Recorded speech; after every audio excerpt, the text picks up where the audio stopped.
Hello everyone, this is Dr. Khan. So this is a Wednesday at 8:46. I'm done with my end block, right, left. This is a young lady, 48 years of age, with a set of implants. Initial one was 2010 and then the second set from 2017. So 2017, just 5 years old. She has a grade 4 capsular contracture on the right and also on the left, which basically means a distortion, i.e. hardening of the capsule on the chest, which deforms the chest and also is painful at the same time. She's on chronic pain medications and she is certainly very much hurting. So you can imagine just 5 years. Now we hear from some docs that mention that only a small fraction of the patients are feeling the hurt. No, eventually 100% of the patients will feel the hurt, be it soon, just like in my other patient 29 days into her augmentation, or be it 35 years later. Majority of the patients within 10 to 15 years, maybe 5 years, 7 years, in her case certainly a lot sooner. And so this is where eventually all of the patients will succumb to breast implant illness, because remember, the implants are not meant to be in the body forever. They do rupture after 10 years. You can see the risk of rupture goes up significantly, and you can see in the many studies. And this is also highlighted by the manufacturers themselves that say get your MRI at year 3 with silicone implants, and then every 2 years they're onward to detect what is a silent rupture. You do not want to be playing Russian roulette with these type of implants, i.e. because they may, be it saline or silicone, they will rupture and they will only cause problems.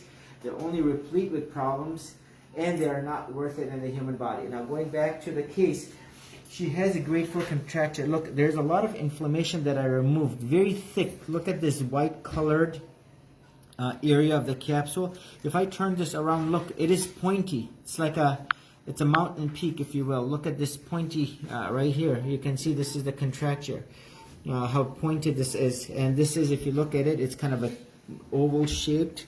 And look at this scar tissue, this directly on top. Look at the color of this. So I removed everything that was hard and inflamed. And end block, which is the gold standard. Again, all inflamed tissue removed that was abnormal. And as you will see as I dissect as to why this is now, she said that she had silicone implants in 2017. And so I'm going to go ahead and dissect this out. Again, all inflamed tissue, this is going to be going to pathology. It always goes to rule out the BIALCL. So they have to do the CD30 stain in order for them to basically confirm that everything is basically not cancerous, the BIALCL. If it's not tested, then we do not know what it is. You can see, look at this tissue. Does this look normal? No, it does not belong in the body. You don't want to be feeling this when you're doing a palpation or on a mammogram. This is abnormal tissue. So I'm going to go ahead and use this as an entry point.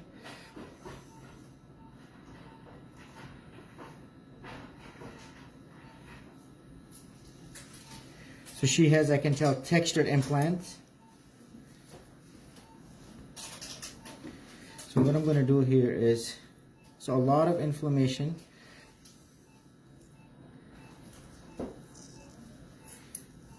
I'm going to use my finger to dissect. You can actually hear it. I'm going to go ahead and dissect slowly.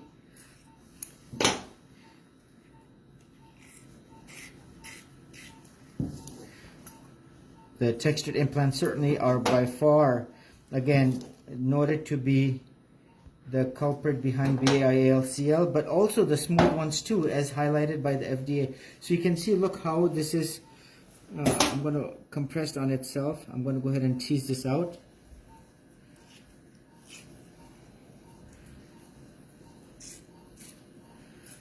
You can only imagine the hurt that she was going through. Look at this, how it's presenting itself.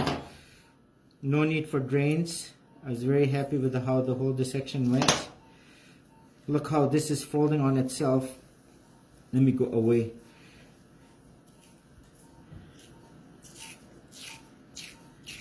All super tightly adherent. This is the nature of the textured implant.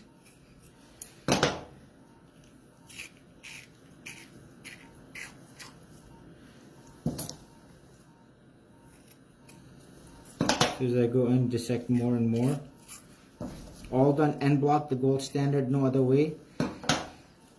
So let's go ahead and turn this around. Look at how this has folded up on itself. I'm going to go ahead and dissect over here so you can see.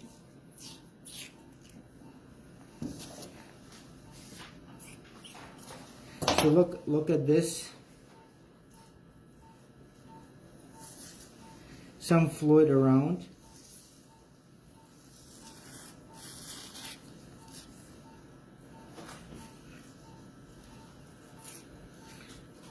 So all done end block.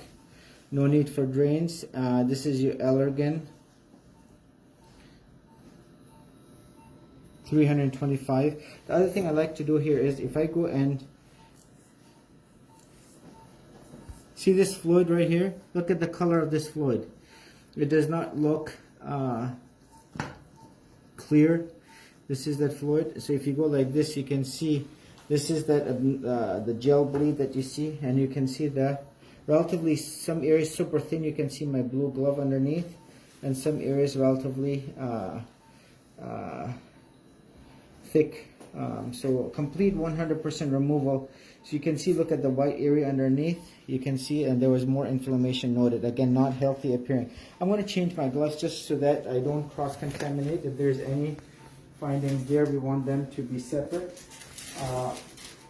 Goal again is complete 100% removal of the implant, plus the capsule, plus all implant tissue. And it must be sent to pathology to rule out BIAL, CL, CD30 analysis. Implants always return to the patient. Cultures taken for aerobic, anaerobic, and fungal. And now if I may just mention, again, look at this right here. I'm going to go ahead and tease this off so that we can see. I'm going to dissect right here. Look at this tissue. This tissue at the top, imagine leaving that behind. This is the bad tissue. You can actually see the scar right here. You don't want to leave this behind. And so the whole surgery is focused into doing something, removing all of. See, look, this tissue right here. This does not look normal right here. Look at this, the way it's encasing. So I'm going to go in here. Look how this is protruding out. I want to show.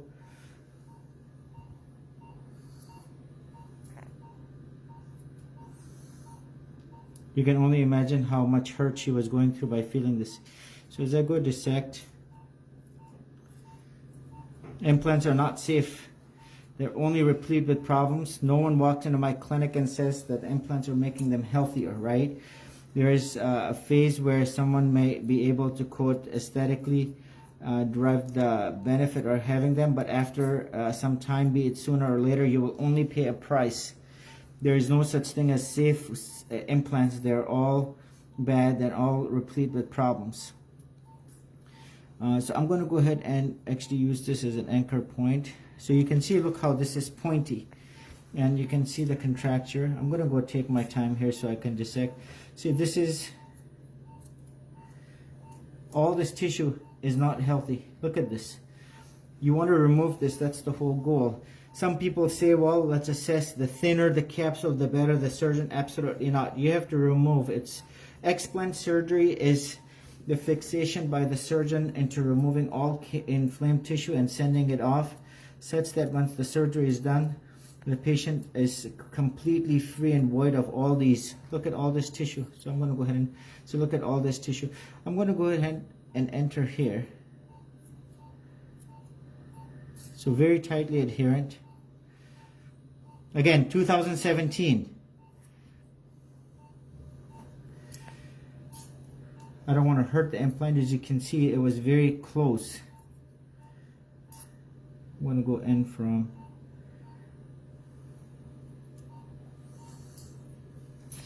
turn this around. Let's see right here.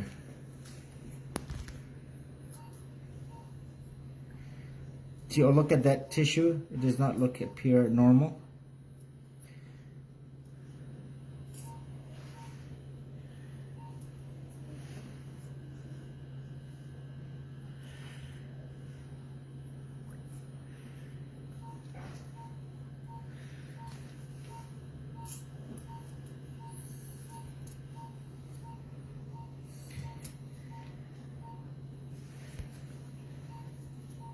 All right, I'm in right now.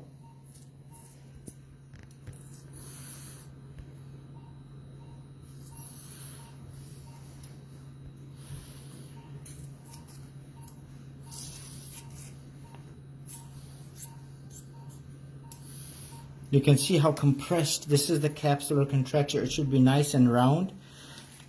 So as I go in, let's see, this is going to give it a nice break. And let's see how it was sitting. This is the grade 4 capsular contracture. I'm going to go ahead and dissect all the way around.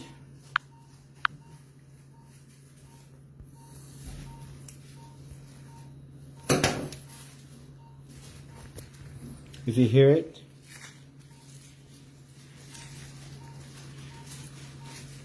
Look, none of this fluid is spilled into the chest.